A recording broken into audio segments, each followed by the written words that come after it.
Okay, now we come back to discrete and continuous random variables and look at what happens when you have multiple random variables, not just one. So far we've been looking at just one random variable.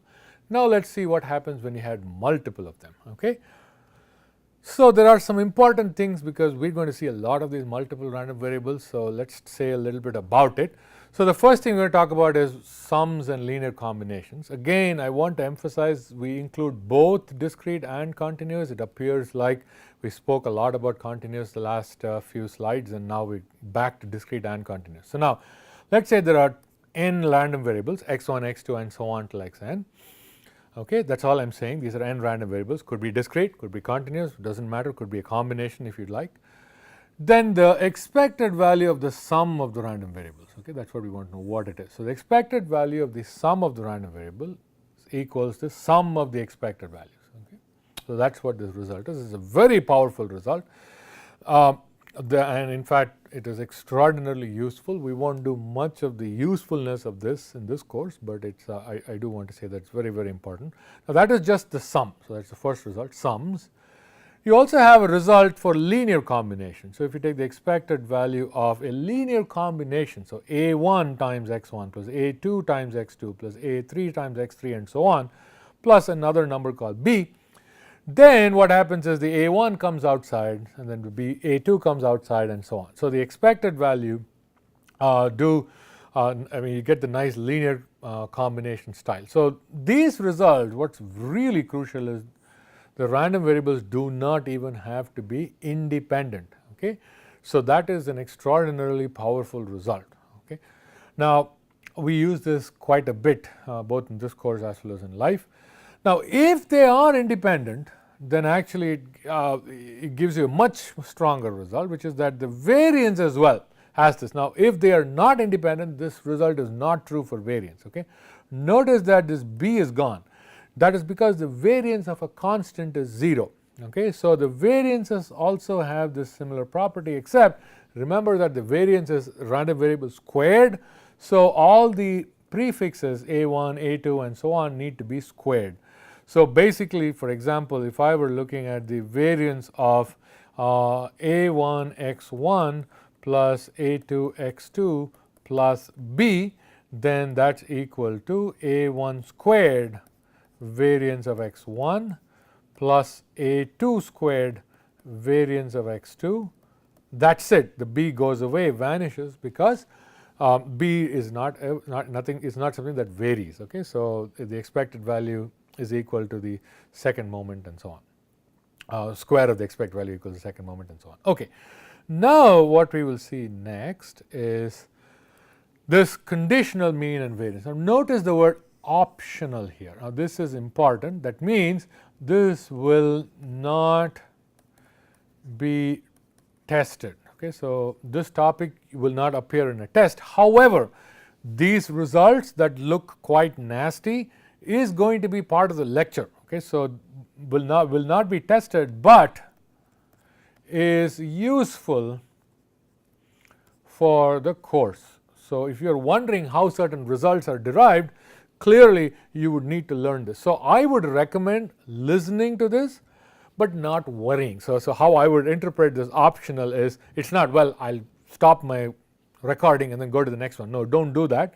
I want you to listen to this completely and then not be too worried. Okay, so that's all I'm saying. Okay, so now let's do the following. So let's say we have x as a random variable whose distribution function is given if it is continuous, or the probability mass function is given if it is discrete, and y is a random variable whose characteristics is not known. I don't know the distribution function or the mass function. Okay, but if we know something about x, we can say something about y. So that's the only good thing about it. All right.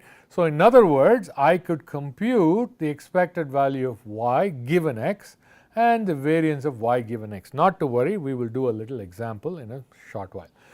Then if you want to compute the expected value of y, it is written as the expected value of the expected value of y given x. So we will see an example, it will become a little bit more clear. Likewise, variance of y is the variance of the expected value of y given x plus the expected value of the variance of y given x. Okay, so that is important. Let's do a little example. This concept will become a little bit more clear. So, let's say we have a men's Wimbledon game and the number of sets played, let's say, is the random variable x. Okay? So, typically you have 3 sets, 4 sets or 5 sets. So, let's say the mean number of sets is 4.2 and the standard deviation is 0.3. Okay? These numbers are completely made up. This is not taken from any Wimbledon site. Now, the duration of a single set is also known to have this mean and this standard deviation, okay, of a single set. Now, remember, x is the number of sets. So, what you want is what is the mean and standard deviation, or the mean and variance of the entire match. So, a match has x sets. So, and each set takes y amount of time. Okay? So, therefore, we know how to compute these. So, let us look at this. Expected value of y given x is 32 times x. Why is that the case? Because each game takes takes 32 minutes on average. So, if you are given x, if you are given the number of games is equal to x, if that is given, then the expected value of y, which is the total duration, is 32 times the number of games, which is x. Okay? And then the expected value of that. So, the expected value of y given x is expected value of 32x. Okay? So, which is 32 times the expected value of x, which is given here earlier, which is 4.2. All right. Likewise, the variance of y given x is this. Now, we assume that we have, actually, no, I am sorry, there is no assumption we need to make here, I am sorry. So, the variance of y given x is this. So, we get this in a very similar fashion. If we know there are x matches, each match has a standard deviation of 10 minutes duration. I am sorry, each set has a standard deviation of 10 minutes, and if there are x number of sets, then the variance is equal to 10 squared, which is 100 times x. Okay? So, that is going to be the variance. All right, if you are given x. Now, the expected value of y, we just saw this result. Expected value of y is expected value of the expected value of y given x, and that is 32 times. We saw that here, which is therefore equal to 134.4 minutes, and the variance of y uses this formula here.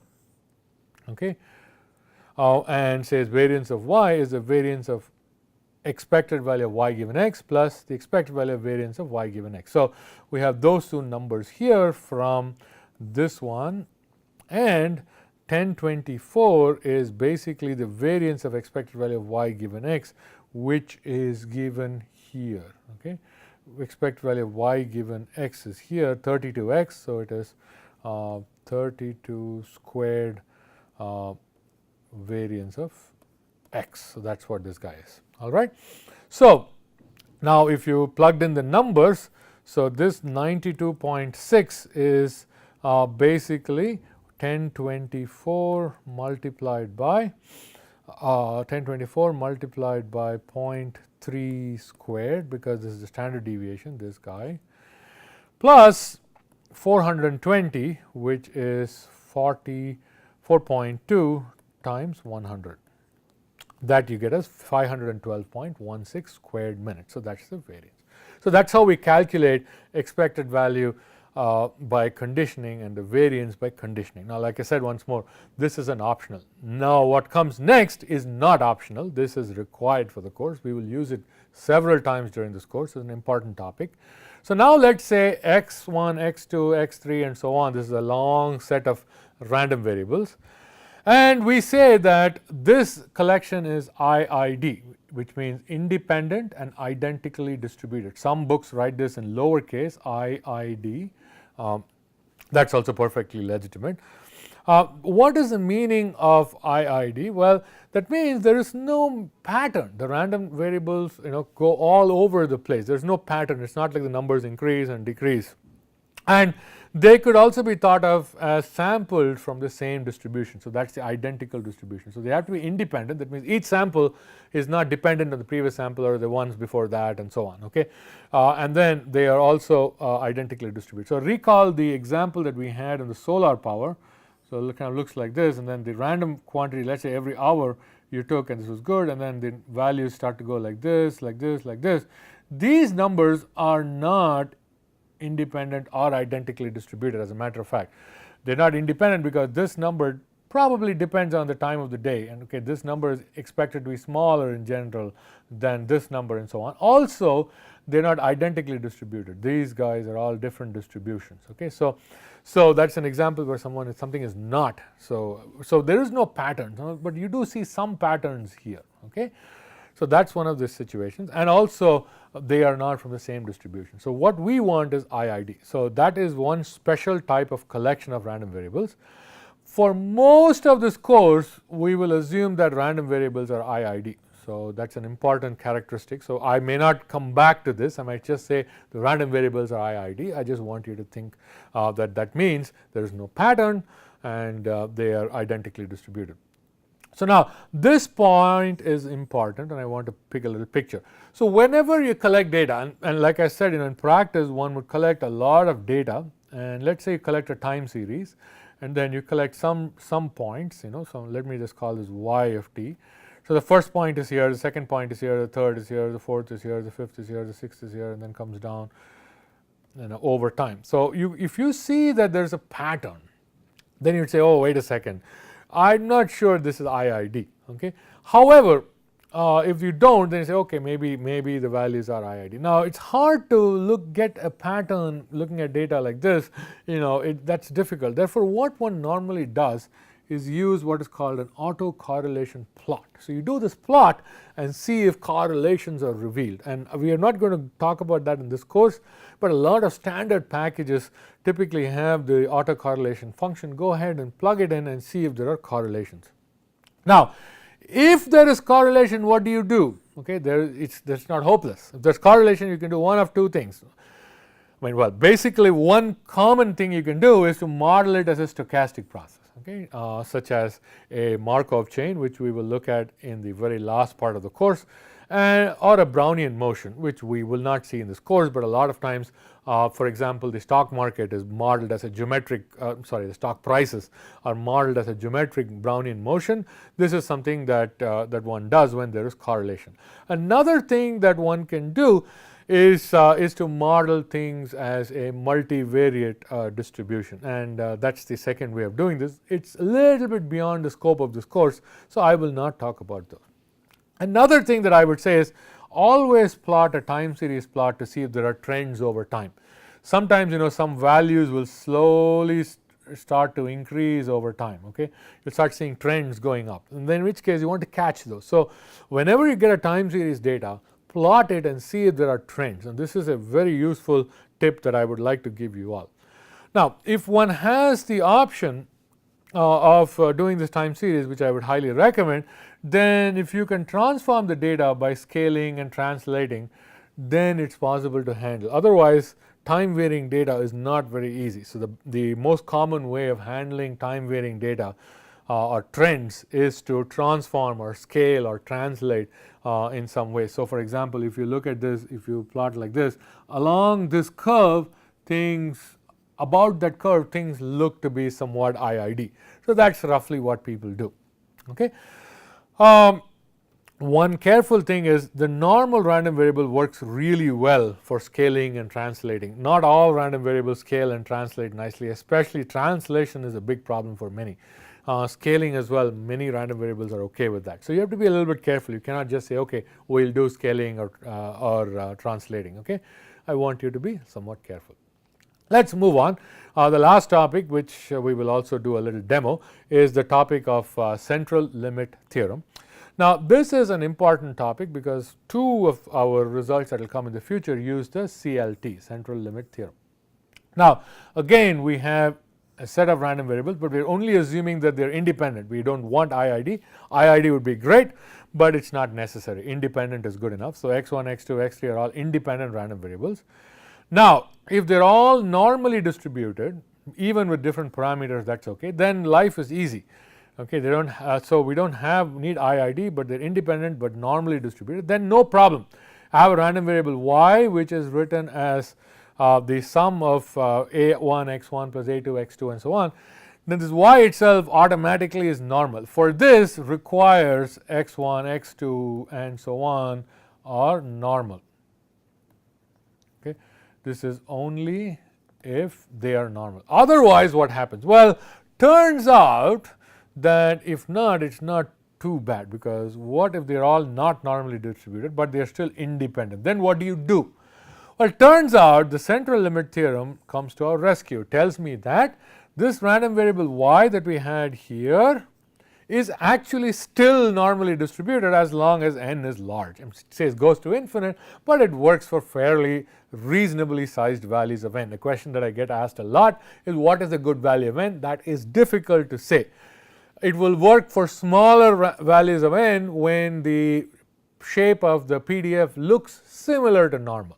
When it looks farther away from normal, it will take you a little bit more. Now, what if you had a bunch of discrete random variables? It could still work. You need a little bit more. So, you really need more and more as I guess the result basically works only for infinite, but as you get larger and larger values of n, you'll get it will work reasonably well. Now, turns out that this is extremely useful, and I'll say that and then I'll do a little demo in Octave. But I do want to show that this is an extremely useful result, because now all we need is not the entire distributions of x1, x2 and so on, but we just need the mean and the standard deviation. Once we have that, we can compute the expected value of y, and we can compute the variance of y easily using the results we had before. Once I know this, that's all I need for my normal distribution. I don't really need anything beyond the mean and the variance of your x1, x2, x3 and so on. So, x1, x2 and so on, all I need is the mean and the variance. So, let's do a little demo of that on Octave. So, I go back to Octave, and what I'm going to do is let's not look at what we saw before. What I'm going to do is I'm going to look at the last. So, notice that I have 4. So, I click on the bottom which says editor. The first one is the first program that we saw. Then I'm going to now do the CLT demo, the central limit theorem. So, this code is to demonstrate what we call a central limit theorem. So, what we're going to do is exactly what we saw on the previous slide, which is a linear combination here. And as always, I'd like to clear and call the statistics package. This is what I'm going to do. I'm going to create n equals 9 random variables. Okay, so 9 random variables, x1, x2, x3, x4, x5, 6, 7, 8 and 9. I am picking a bunch of different distributions. One is exponential, one is beta, chi-squared, f distribution, gamma distribution, log normal distribution, t distribution, uniform, Weibull. So, all these distributions, and some of these, the exponential, beta and the uniform looks very different in terms of the shape of the PDF compared to the normal. So, summing them up is truly somewhat diabolical, if you will, and see what happens. So, now I do want to say a couple of quick things. Now, when we looked here and we said a1 times x1, if you just wanted the sum here in this expression, if all you wanted is the sum, then I'll just put a1 equals a2 equals a3, all of them equal to 1, and b equals 0. That will give me the sum. So, that's just another case that you may want to try when you get a chance to play with this. However, I'm going to pick an arbitrary set. Now, I just really arbitrarily selected these values. a1 is 0.1, a2 is 0.2 and so on, b equals 8. There is no reason to any other value, the results don't change. I just really arbitrarily pick these numbers. So, I write down y as the linear combination a1 times x1 plus a2 times x2 all the way till a9 times x9 plus b. So, essentially what it does is it takes a randomly generated value of x1 from exponential distribution, throws it in here, adds it to the x2 random number and then to x3 and so on. So, now y is again 10,000 samples, and if we plot the histogram of y, my claim according to central limit theorem is that this y guy is going to be normally distributed. Let's see if that happens. I'm going to write CLT demo, and see how it works out. So, I write down CLT demo, central limit theorem underscore DEMO, demo. Okay. So, if you plot this, it looks like a nice pretty, I am going to auto scale, so it looks nice and big.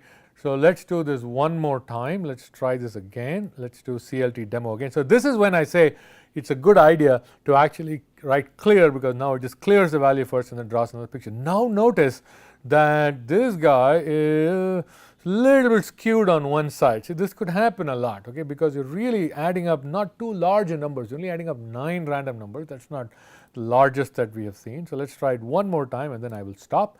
Now, see that kind of, but it does have that nice nice shape, okay. So, it kind of looks normal looking, okay. So, so when I added up these random numbers, I get a nice normal looking distribution. All right. So, that brings us to the end of this topic. Thank you.